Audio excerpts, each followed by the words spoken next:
Hi, my name is MariNaomi. I'm a cartoonist and I'm at City Lights bookstore in San Francisco.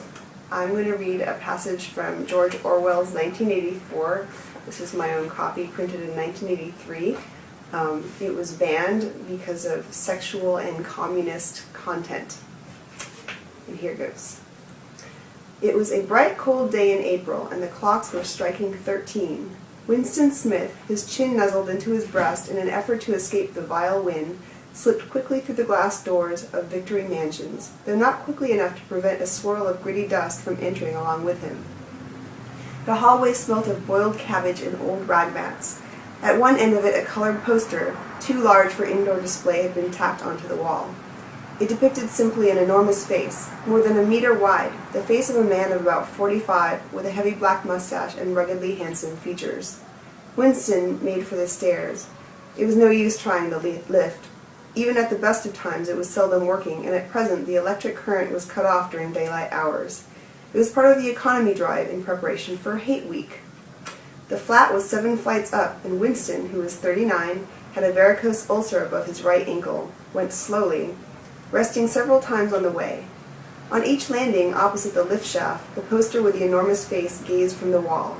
It was one of those pictures which are so contrived that the eyes follow you about when you move. "Big Brother is watching you," the caption beneath it ran. Inside the flat, a fruity voice was reading out a list of figures which had something to do with the production of pig iron. The voice came from an oblong metal plaque, like a dulled mirror which formed part of the surface of the right-hand wall.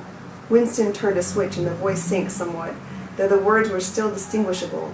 The instrument, the telescreen it was called, could be dimmed, but there was no way of shutting it off completely. He moved over to the window, a smallish, frail figure, the meagerness of his body merely emphasized by the blue overalls, which were the uniform of the party. His hair was very fair, his face naturally sanguine, his skin roughened by coarse soap and blunt razor blades and the cold of the winter that had just ended. Outside, even through the shut window pane, the world looked cold. Down in the street, little oddities of wind were whirling dust and torn paper into spirals, and though the sun was shining and the sky a harsh blue, there seemed to be no color in anything except the posters that were plastered everywhere. The black mustachioed face gazed down from every commanding corner. There was one on the house front immediately opposite. "Big Brother is watching you," the caption said, while the dark eyes looked deep into Winston's own.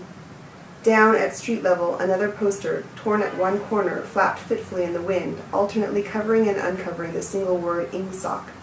In the far distance, a helicopter skimmed down between the roofs, hovered for an instant like a blue bottle, and darted away again with a curving flight.